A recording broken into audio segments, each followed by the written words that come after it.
Yeah, I'm going right up here. You look good, Mamita. Thank, thank you. I don't think I look good, but it's all right. Everybody looks good. Come on, you motherfucker. Ah, doing a countdown, Tiff? No, I didn't. I didn't get to do the fucking countdown because I forgot about the countdown. 30. We're here. One. We are Oh, go. We're oh, live hey, right hey, now. hey, people, hey, Hello. hello, hello, hello, hello, everyone. Surprise. How you doing tonight?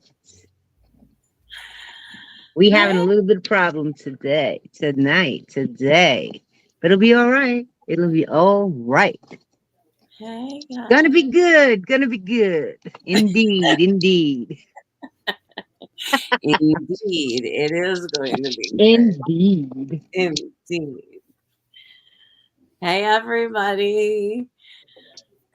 Hey, everybody. indeed, indeed. Oh, hi, Lori. Good evening. Tonight, I thought that we would all get together and just chitty chat about whatever the fuck the week has brought us and how everybody is feeling with weather changes, life, mental clarity, whatever we all have going on. And I thought it might be fun to do it as a group instead of just a little bit. So, everybody want to just go around the horn and introduce yourself. Also, I want to let you know we're not professionals, we're patients, and we're people that live what we speak and what we share with you. And so take that for what you will. And welcome to our chatty shit show. So, Reed, you want to start and you guys go around and introduce yourself just a little bit and let just, like introduce yourself why you're here this evening. Me? Yeah. I'm first. Okay, I'm Doreen. Everybody knows me as Dore. I like it better like that. Uh, I'm just part of the Tiff and Dore. I'm the door of the Tiff, She's Dora. and that's about it, really. I mean, you don't know me already, so Yeah. Well, a lot of people do. A lot of people. I'm It just could saying a be little. it could be somebody's first time watching. true. Okay, so I'm Dore. Just a little clip. I'm Dore. I have MS. Uh, I've had it for at least 25 years, and living with it, dealing with it. That's it. I mean, basically what it is. And for the And ones who today, know me, you know me. You yeah. know how I am. You know what I am. You know how I am. You know all about me. And like tonight, you're just here to talk about like a day in the life, right? Today, I'm just here tonight to talk about anything that comes along because that's basically what we normally do. No topics. Um, Today, I have a topic. but today is the crank. Yeah, because I'm a little Everybody cranky. has the crank, the weather. Just I'm a little cranky, and I kind of want to be cranky about it. just not good. And yeah, everybody's a little cranky. And damn it, I want to be cranky about it. I'm going to let you know about it too. Sometimes, right? Like sometimes I really just want to be cranky about it. I want to kick somebody. Yeah, Lori Plessigan. Kick him in the shin. kick him in the shin. So somebody walks by, you just kick him in the Yeah, you shin. ever feel that way? I always say it like nothing's right and everything's wrong, and you just don't know which way to turn. You're just like stuck in the middle of everything, and yeah, you want to kick somebody because kind of like paralyzed in the middle, Feels like that, doesn't it? right? Yeah. When you're stuck in it like that, yeah, you're just, I mean, seriously, just stuck. Yeah. You want to introduce yourself, Lil? Me? Yeah. Okay. I'm Mel. Well, Melena, but I go by Mel. Everybody can call me Mel. MS and fibro. MS in 2013 and fibro in 2016. And yeah. And yeah, that's me. I mean, well, Tiff, Dore, Meg, we've all been friends for what, 5, 6 years now. Yeah. Yeah. Y'all are family. Yeah. And she's here too to just talk about day in the life. Day in the life. And, you know, I mean, we talk about cranky stuff, like what happened yesterday with our live and like the snowballing of. We'll have to talk about that. We'll have to talk about that. Yeah, that was funny. Meg, you want to introduce yourself a little bit? Okay, I am Megan, or Meg, as I am referred to here. Not very many people get to call me Meg, except for my girls. My girls get to call me Meg. Nobody else does, but you guys get to. And I have MS and fibro and 4 kids and a husband and 3 dogs or 4 dogs. I forget about the little one. Yeah, right. Because I have 3 big dogs, big Dogo Argentina dogs, and 1 little Chihuahua mix of some sort. Yeah, and just here to enjoy my time with my ladies. You know, Don't forget the kitty, so Meg. busy, and I love it here. Yeah. Don't forget the kitty, Meg. Oh, the little kitty, yes. I can't forget our smoky-licious kitty cat. Oh, yeah. Yeah, she is awesome. She's a trooper. She's been here. She's like, I was figuring out, almost 13 years old. Oh my goodness. That poor frail little kitty. Those big dogs. Well, Griffin, we were talking about, because we had to get Griffin transferred from the old vet in Orangeville to the new vet here, and we were talking about like how old he was, and we're like 13 in December, we think. Yeah, I know. Oh, wow. Yeah. Well, I don't know if David Rutledge is on here. I'm not sure, but I know he had a little he takes in the cats, the animals, and so somebody fosters them. He had the tiniest little kitty yesterday that he was bottle feeding. I mean, it was so adorable. And today he said that they all took a turn for the worse.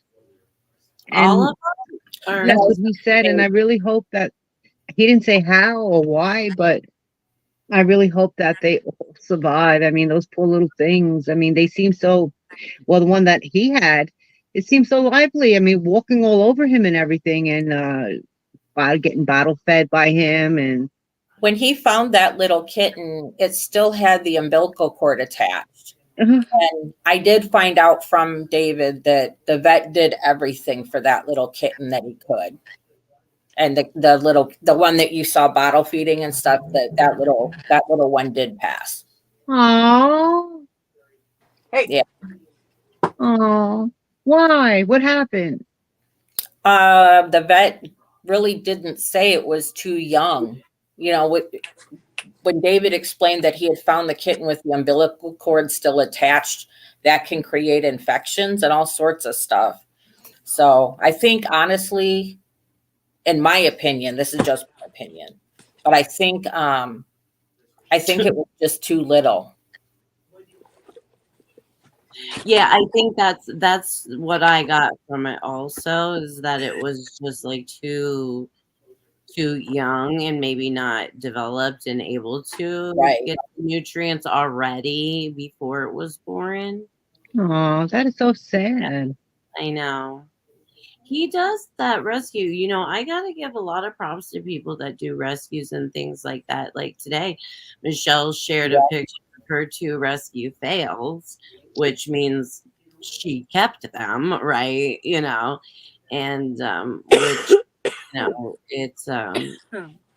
it's so hard. I used to foster, and it's hard to let them go, but it's also good when you find a place. I wish more people could do it. I wish I could still do Geez, it. I think she's been fostering for at least 10 years, maybe a little longer. Yeah, a long time. I know, which is awesome. Mm-hmm. We need more people like that. I learned something new today about newborn babies. When you watch on when you're watching it on television, you see like the newborn babies and they have like all that yellow gook on them. Yeah. Okay, and it doesn't get cleaned off. At first, yeah.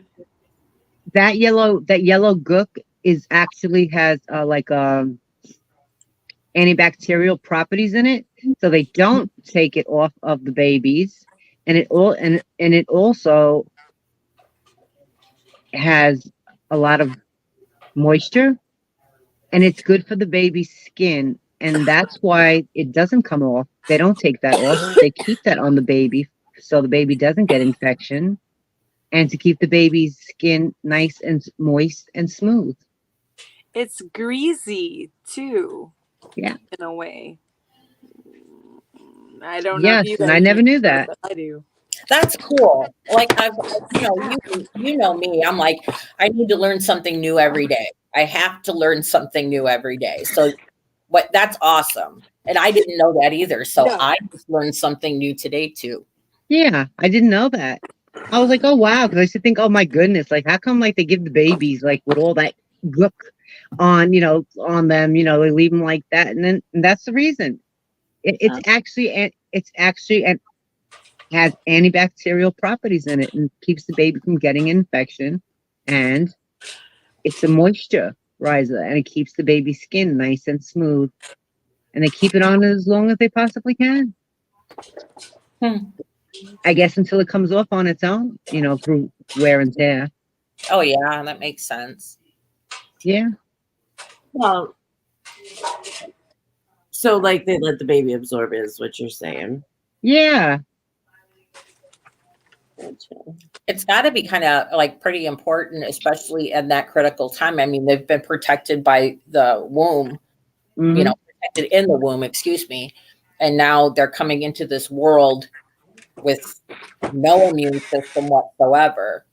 So to be able to have that protective barrier around it. Yeah. It's so amazing the way nature works. It's so amazing the way it works. It really is. The human body is pretty amazing, isn't it?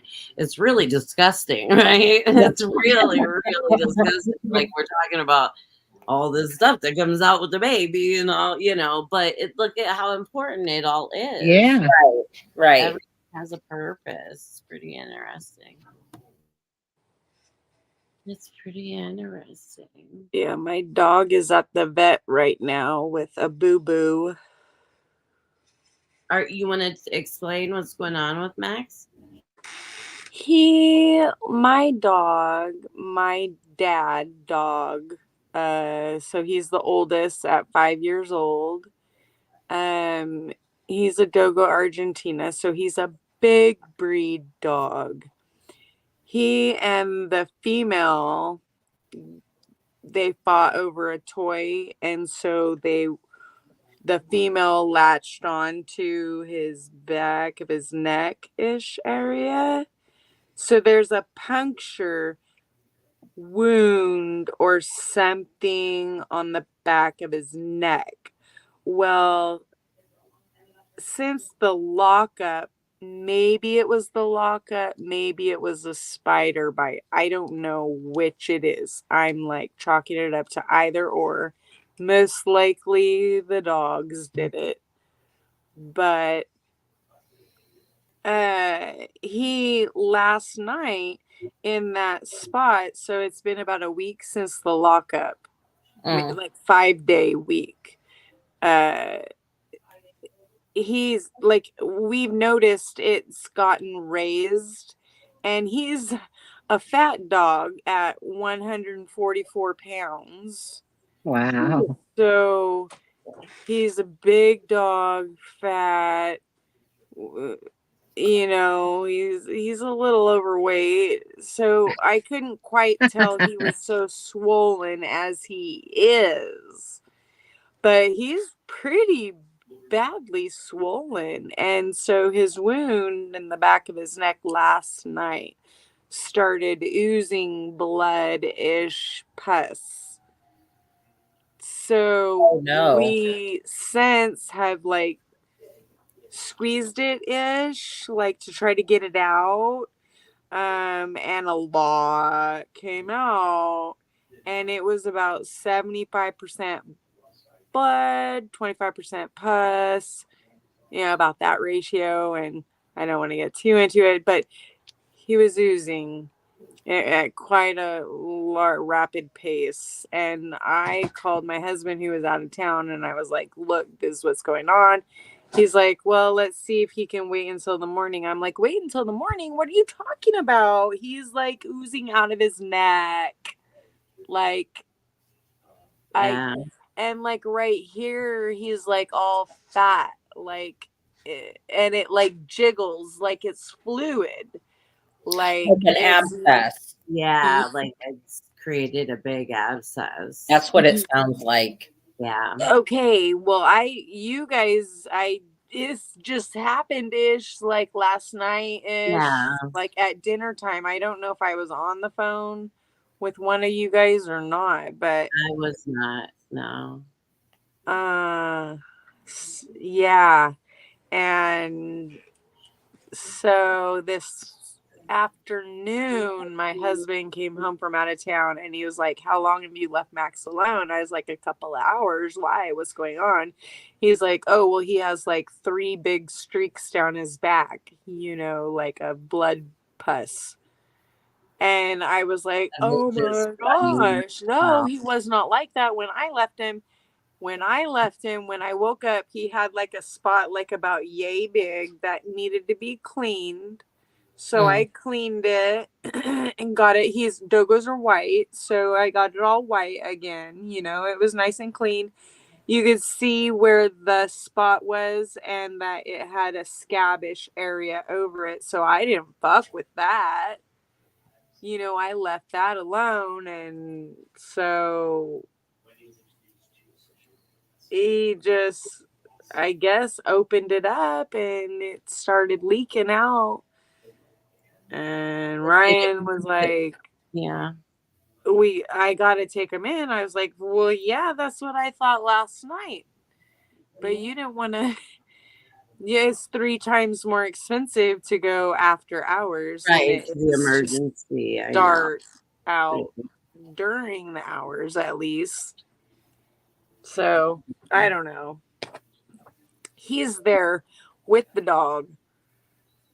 So I'm waiting on a report like any minute, like I should, because the last thing was that they just came into the room and apologized it was taking so long. They had a lot of emergencies come up. So we had to wait longer. Yeah. That was the last thing. After hours that, it's like you gotta wait. Because everybody's an emergency. Meg, does it get darker earlier by you too now? Yes. Do you guys do daylight savings time where you fall back an hour? Yeah. There's like one state that doesn't do that or something. I know the city that Rod lived in, and I can't remember where it was, but it was in Indiana. He didn't do it. Because he fell right on the line, so he didn't have to. Right on what line? What do you mean line? The time zone line. Like, but doesn't everybody go back in the fall and forward in the spring? Because he was on the time zone line where he was already hour ahead, he didn't have to do it. It's where he was located at. And I had never heard of it before, but it was funny because my phone at the time, I had gone with Jonathan to go visit Rod. And my phone, because my location or primary location was set in Illinois, it did the change for me. And I told, Rod, I was like, hey, time change. He's like, yeah, I don't do that. I'd never heard of it before, but he explained it to me that way. So when he lived there, he didn't have to. Oh, I think it just needs to go away. That's what I was thinking. Like somewhere in the middle, I thought did it. I have MS and I don't remember shit. I think we're all that way. I know. Like I can't remember the details. I'm always like, I think it did. Yeah. Well, I'm not sure, but I heard that this was supposed to be the last time that we touched the clocks. I've been hearing that for the last 3 time changes. Yeah. I know that there's something going through like the lawmaking process to get rid of it. Yeah, well, I wish they would already because I'm sick of it. Yeah. We've been sick of it for a while. It's a real tough adjustment. Well, we suffer. I mean, you can look up the statistics and everything else. If people with chronic illness already suffer from depression due to having a chronic illness, then you bring in this whole time change where it gets dark at 4 p.m. Which is depressing. Exactly. And it just it's dark as fuck right now. Yeah. And why don't they look at that? I mean, really, look at everything. I mean, look at crime. Yeah. Depression. Look at it all. It's not a good thing. It's not a good thing at all. It really isn't. It's like the seasonal affective disorder starts earlier. Yeah. Yep. Earlier. I used to feel it like in February, like, okay, I'm ready for this shit to be over. It's like we've been inside long enough now. I started to get a little cabin feverish in February. That's how it used to be. Now I'm like, okay, let's go. Mm-hmm. Alrighty. It's so I don't experience that as much as you guys do because of my weather my cold isn't your guys' cold by any means whatsoever. Where I live, it don't snow. Right, it's more stable. Even though it is a change and you guys do feel the change. Yeah. It's not as drastic of a change, especially the changes like we'll be 85 in the morning and 32 at night. We hit 70 a day last week, and then it was frost advisory that night. Yeah. You can wear your snowsuit and your bathing suit in the same day. What is your average temperature, Meg, in the wintertime? If I had to guess, because I'm not really good at remembering what it was or what it normally is, I would have to say 60. Yeah, that's what I was gonna say, like mid 50s. Like when you get down to like 45, you're freezing. Oh yeah, I'm like cold to the bone. Like, oh, bleh. There's little like remnants of like little crystals on my windshield. I'm like, oh, it's so cold. It made my windshield act cold. She's never had to like break the shit out of it. I have broken ice scrapers trying to get that shit off of my car. Mm-hmm. Oh yeah. And then like then you gotta look in your car for like any other help. I'm like, oh, CD case, perfect. Yeah. What?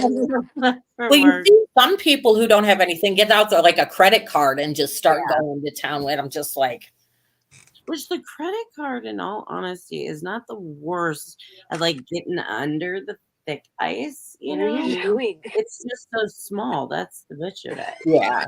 Yeah. You know? You're not cleaning enough area Credit with that. card works for so many things. It really does. It really does. I mean, even in the nail salon. I mean, when they're gonna take your fake nails off, they slide a credit card right under it, and that pulls the nail off. Pops it right off. Yeah, we don't sit and soak. Credit card.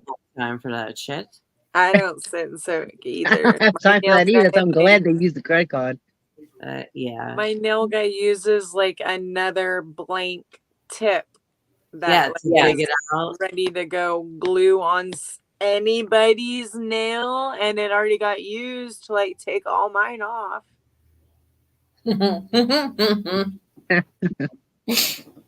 Those are good under there, though. It fits good.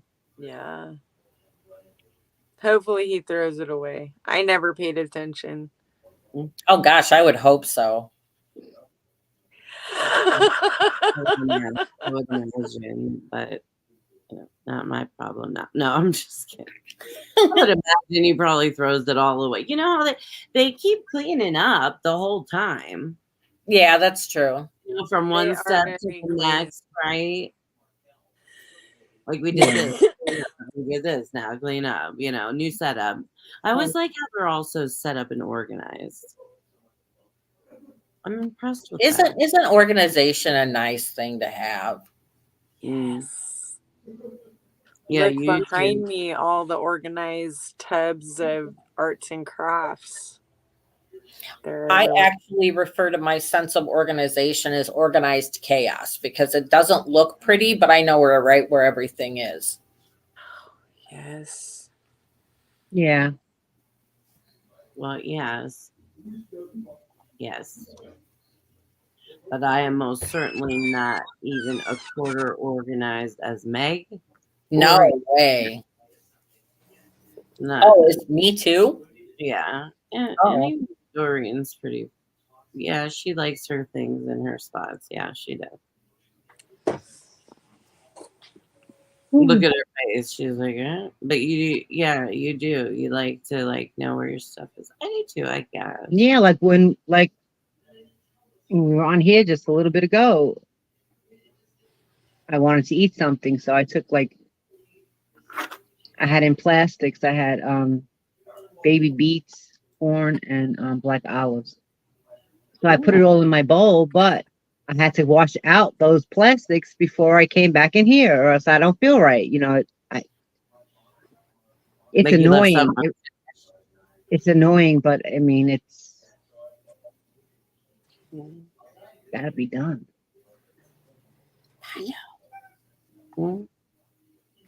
I don't know what made me think of it, but I was just thinking about my dad being in the hospital. Oh, that's because Veterans Day is coming up. It's going to make me think of my dad. Yeah. But how he was in the hospital and he kept wanting food. And they were afraid he was going to choke on his food, so they had him on puree food. Yeah. And you can't even have real liquid. They put this stuff in it that makes it more gelatinous. Yeah. So your spray is kind of like a slushy-ish, it's a thickener. It looked like what's inside of ice packs. Oh. Is what it looked like. And I was supposed to give that to my dad or what. I used to sneak him shit all the time. Poor daddy. Yeah. He liked it though. Yeah. He didn't choke. He's all, they're trying to kill me in here. They're not letting me eat food. Did you bring him food, Meg? Oh yeah. I brought him. The last thing I brought him was a really good dinner plate with like baked ham and stuff that my mother-in-law made. It was all really good, like home cooking food he would have loved, and it was all sitting on the shelf in the hospital. And then when he got discharged, it was discharged on hospice, so that was interesting, you know. Transition. It was interesting. I didn't really realize what it meant when like that church person comes over, the chaplain or whatever. Mhm. I didn't know that that was like, this is the end of your life. Yeah. This is your last call. Knock, knock, knock. Like, I didn't get it. Like, I was like, yeah, come on in. Like, sure, have a chat with my dad, because he was still coherent and everything at the time. But When the does it always mean that? Or do they just come around like sometimes just to say a prayer for you or a prayer over you? For Not when healing? he was discharged on hospice. Yeah. Okay. Those It's different usually then. aren't surviving type cases. Yeah. And that's what those particular chaplains do. Mm-hmm. You know, they come and talk with hospice patients that maybe have things that they want to talk about. You know, if they It's, have the ability. And then they also do the lost rights and things. Mm-hmm. yeah, I was there in the room with them. They like gave him a little like pamphlet, you know, like a folder and like a couple of pieces of paper in it and stuff like that.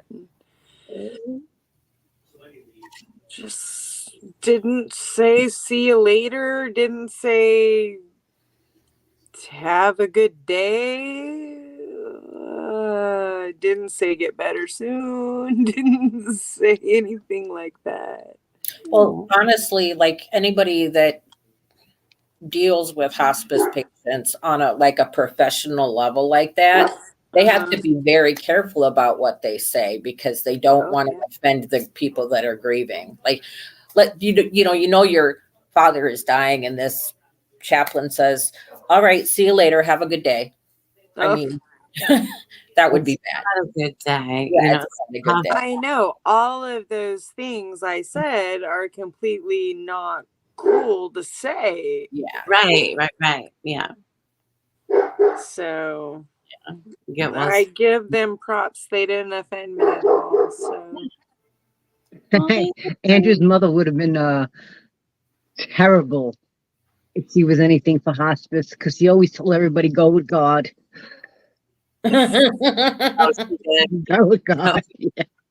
Well, To Okay. this to this but what- day, I still get mail, believe it or not, from that Calvary Hospice Mhm. from you know, Yeah. so and so sister. Yeah. I still get mail coming here. Oh, I'm sure, and I'm sure you will for a long time. Mm-hmm. Yeah. You know. Yeah. It's hospice is an amazing thing. It truthfully is. I'm very thankful that it exists. oh, so am I. We were treated with like the utmost care.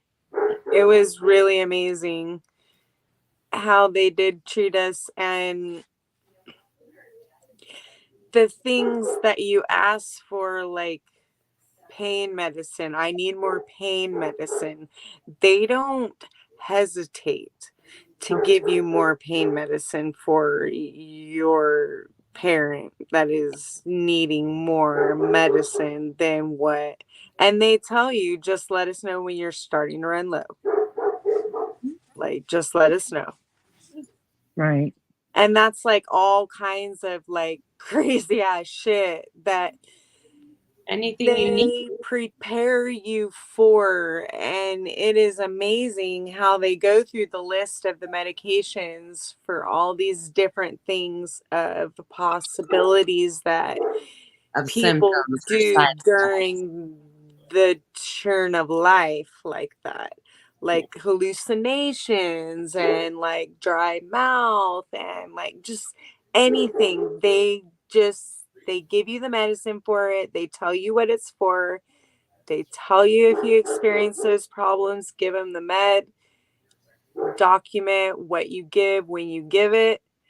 We will assess whether or not when he needs a higher dosage or when he does this or when he does that, or on these particular meds, it's up to you and the patient how you use that med, So, I mean, it's just different things like that. It was really amazing. Mm-hmm. And they are so supportive. Mm-hmm. Oh, yeah. So supportive. So you don't feel like you're going through those things alone. Oh, that's heavy. That's heavy. I didn't mean to turn it all blah. No, you didn't. No, you didn't. Not at all. I don't want you to think that. I was just thinking my No, own no, experience. you're enlightening us, I mean, not everybody has experienced hospice. Not everybody knows exactly how it works. So it's knowledge, it's good to know. It's an amazing thing. It really is. And I think that it's like I said the other day when we were talking, I think if you can make that time in a person's life, their family, the whole thing, if you can help bring some comfort, some ease during that situation, what an amazing gift to be able to give to people. That support, that help.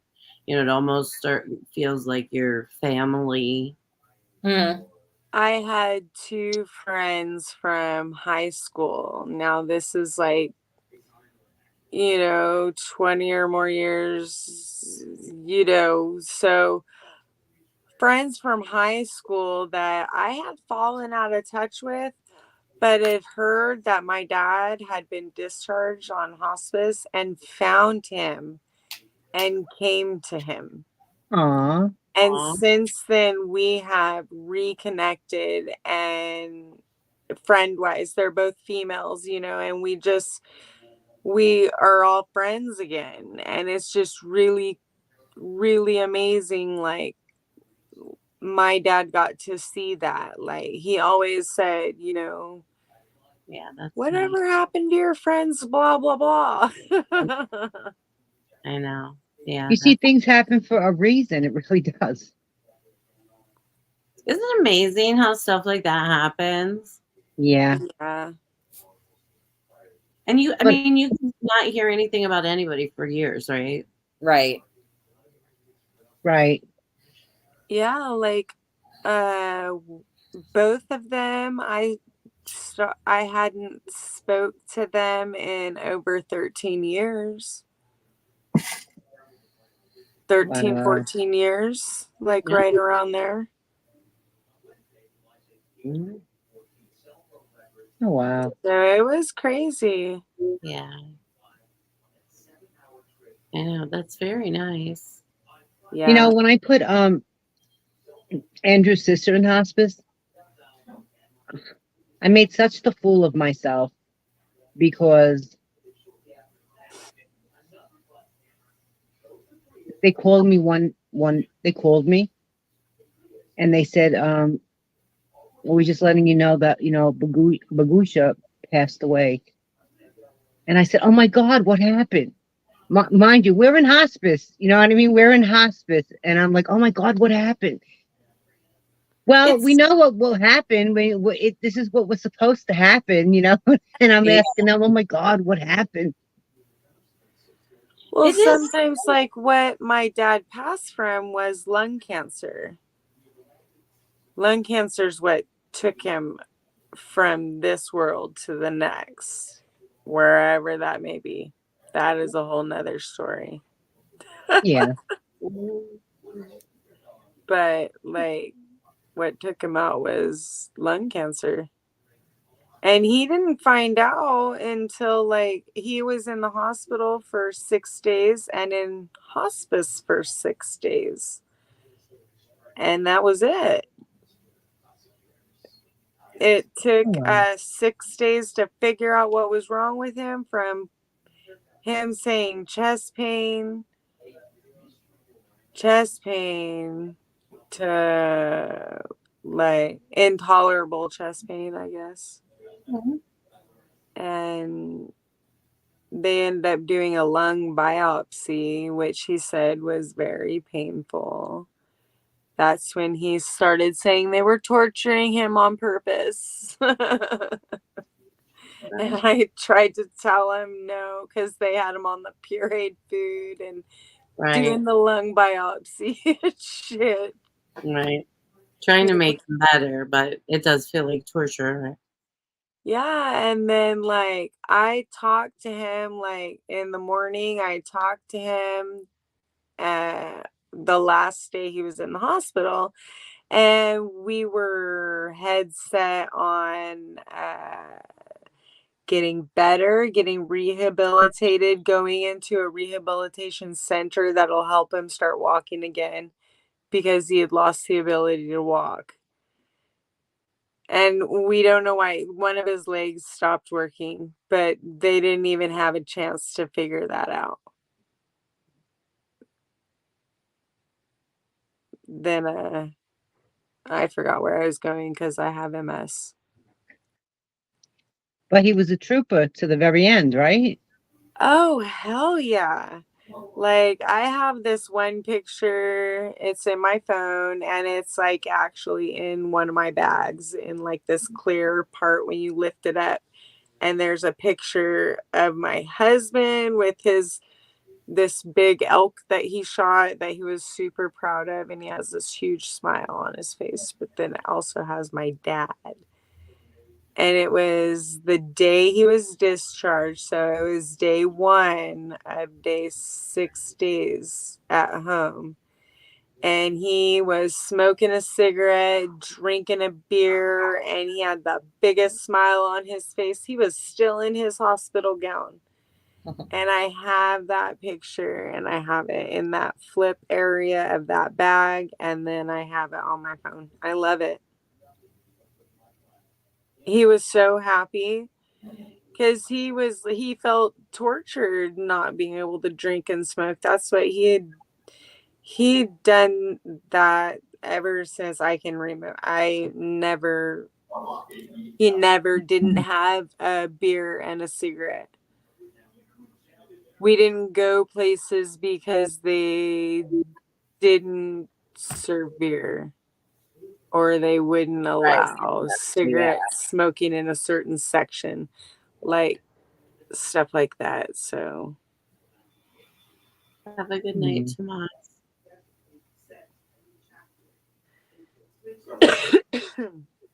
life of a or daughter of an alcoholic, like that is That's the way it goes. different. Yeah, it's an interesting life. He used to be pretty rough on me, like on the calling me, crying, saying he was going to hurt himself, and then dropping the phone, and then turning up the music, making me leave work, wondering like, what is going on with my dad? Oh my gosh. But anyway, that's just... How old were you, Meg, when that was happening? When that was happening, I was like 22, 23, 24, 25. Then when I had my first child, I told him to stop doing that to me. I have more important things like than to be like, because he would do it like every other month, like on average, like 6 times a year. Like he would do it like so much, almost like, regularly, so many times. Like it never was real. Because I can say that now, right? Yeah. it never one time was he seriously hurting himself besides drinking and smoking, which ultimately killed him. Yeah. But It wasn't I don't know. emergent at that time. Yeah. Like, he wasn't. I wonder why he did that. He was all the time just, I think he was lonely. Just I was just going to sometimes say that. Maybe he was lonely and he wanted attention. when he stopped doing it to me, he started doing it to his, who soon to be became his wife. So he stopped doing it to me, started doing it to her, and she took over that role. And then they got married, and then, yeah. And then he didn't do it anymore. No, he did it to her. Oh, Even he continued doing it to her then. He kept doing it. He kept doing it. He would get his thing, and I don't know if it was this or coincidentally, but like he was a beer drinker. And when he would change to hard alcohol, he would become a different type of person. And that's when he would start these crying spells, and like sometimes it was paranoia, which apparently was drug induced. I didn't quite know at the time, but everybody tells me it was, so it had to have been. But there's that, and on the alcohol part, I forgot what I was saying. Yeah. Well, it's the life of Huh? just like talking about the life of loving an alcoholic. Oh, yes. I was gonna say, like, where and it doesn't have to be alcohol, it can be any kind of addiction. Yeah. Like, Yeah. it's a lonely life for the addict. It really, I mean, really, really is. They might think they have this person here and this person here and this person here and this person here, but eventually people get tired of the behavior. So they really end up with nobody. Or maybe they feel that they're going to end up with nobody. And like in your dad's instance, maybe that's why he was calling you and then he was calling his wife and stuff. Like, Yeah. I don't want to speak ill, but like attention seeking, maybe. Possibly, that's why I said possibly lonely.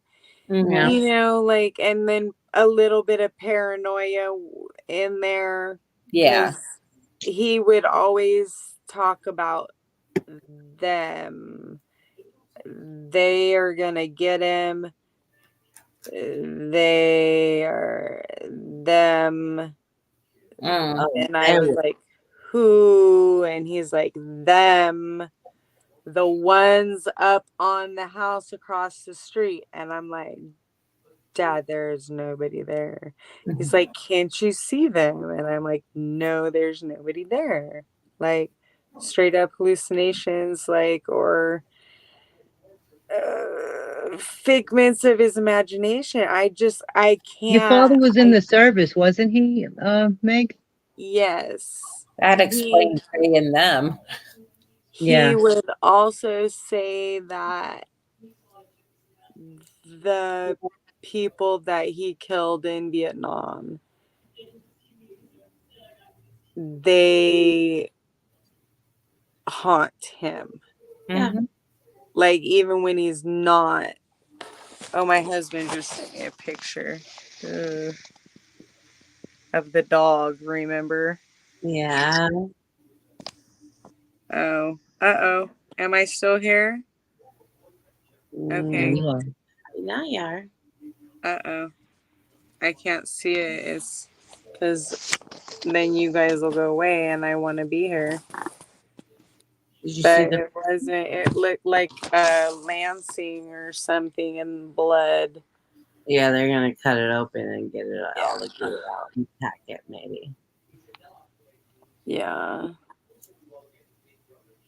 I forgot where I was in my story.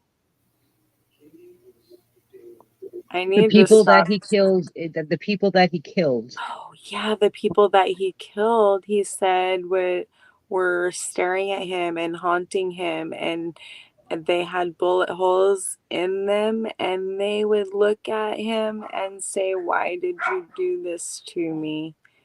And he would say they're around, like, when he's not drinking. They are around when he is drinking. They are always around. Like, that he can't get away from them sometimes. Yeah. And Or- I'm really, like, blessed in a way to understand why he was the way he was, like, by that information. I don't know. That's Like, all. he was a different kind of person. He was a great, happy, happy, happy, happy person. And he happened to drink all the time. Yeah. All the time. Like, people drink coffee. He drank beer and coffee, but Well, beer. unfortunately, they say that people who drink a lot, they drink to forget. Unfortunately, it seemed like it made him remember more than forget. He started drinking more because in 85, his oldest son, my brother, at 9 years old, passed away of cancer. So he had a lot of drinking that increased at that time. Just, he was always at the bar, at this bar right down the street from his work. Like, he would constantly be getting rides home from people. Like, he was drinking, like, in the ice chest at his work, like at his lunch. He was drinking. He was drinking, like, all the time, constantly. But he had to be the father. He had to be the provider. Which my mom was part provider as well. But, he had a role to be this person, not just to curl up and disappear, which is how I can only imagine he must have felt. So many blows during his life. I just couldn't imagine. Yeah. Just wanting to escape himself. What was that? I said just wanting to escape himself. Yeah. Or I can't imagine.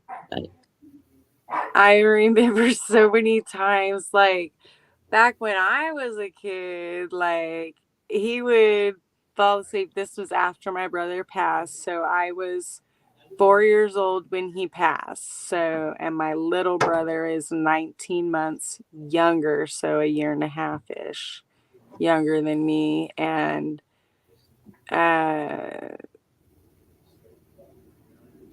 he would pass out drunk. My mom was a waitress. My dad worked during the day and my mom worked at night. And, like, so they didn't have to pay for childcare. That's just how they worked it. And he would pass out drunk and I would call. At that time, there was an operator. So when you pick up your phone, like you can press 0 and actually talk to a person that was like there. Like, I don't know, like I felt like they were my friend. I picked up the phone and I just would call and I would talk to the operator. Like, I did this like so many times. My mom would get so mad because they would call her at work because I knew her work phone number. I knew where she worked. I knew all this. And the operator would ask me questions like, well, can you wake up your dad? And I'd be like, Daddy, wake up. And he was passed out drunk. He wasn't waking up. Right. So they would call my mom at work and make her come home. But that's what they did back then, rather than take my mom to jail or take my dad Right. Oh, to yeah. jail or whatever, which is what they would do now. Oh, yeah. Oh, yeah. Completely. Just like they would call my mom. Go get her. And 0. Life was so great back then, huh? Yeah. It was really just a different world. And I remember when the world started to change was right when I was a teenager, like 12, 13, around there. And like, it went from walking back and forth to the store by myself to no more. You have to like be escorted. You have to be in the buddy system, like always. Like that was like ingrained in our heads, like buddy system, but it was like a transition. And I remember my friend had been attempted, like it was a girl down the street. Her sister had almost been abducted while walking to the store that I used to always walk to. Right. So my mom was like, there ain't no more of you doing that. No more. So I remember it changed. Yeah. And the world was never the same after that. It was. When I remember it changed for me, or like my mom was more, I guess, protective, is when, do you remember the movie Adam? About Adam Walsh. Yeah, the Adam Walsh. Oh, When, that story, yeah, yes. when that all happened and that all came out, like, I remember my mom changed her perspective. Yeah. That was such a sad story. We weren't, me and my brother and sister, we were allowed to like walk down to the convenience store and stuff like that, but we always had to be together. We never were allowed to walk anywhere by ourselves. Shit, we used to get on our bicycles, and I used to walk to the, like, when I was little, like, I would walk to the store that was out my back gate, across an alleyway, across the truck backup area where they unloaded the truck. And then I walked into the front of the store. I would ask the clerk for a bag, and they thought I was so cute. They would give me a bag, and then I would go down the candy aisle and I would fill it up with candy, and then I would walk home out their back door. that's hysterical. They probably And knew. then my mom would find these little bags of candy, like little Tootsie Rolls. Like, I wouldn't take a lot, just little 5, 1 cent and 5 cent back then pieces of candy. And my mom explained to me that was stealing, and I had to take it back. And then there happened to have been a policeman there at that time. And she was like, I don't remember this at all. And I was like, yes, there was a policeman there. You pointed at that policeman and you said, that man will take you away. Oh my And gosh. that scared the shit out of me. Yeah. I never, well,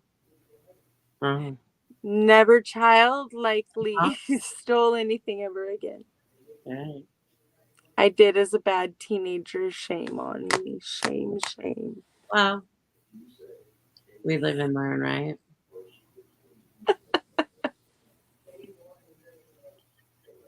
Well, you guys, we've been here an hour. Oh my goodness.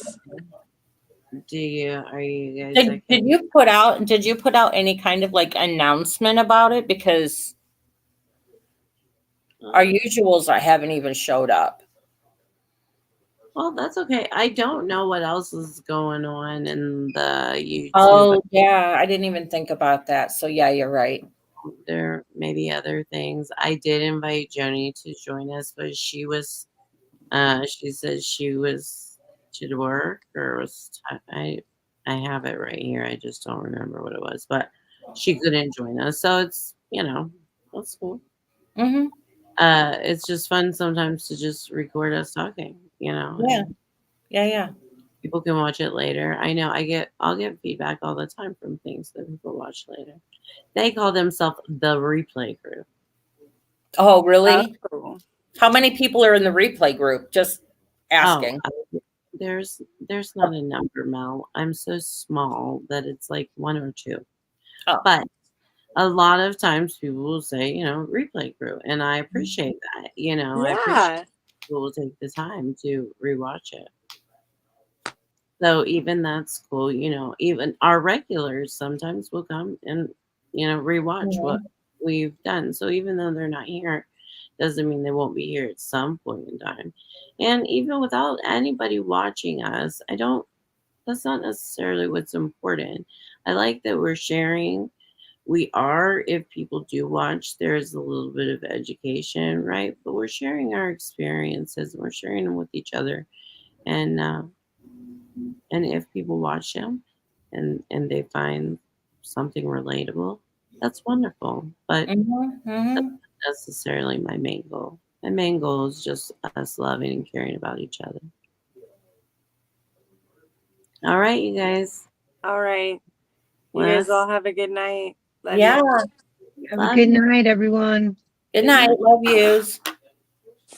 Love you.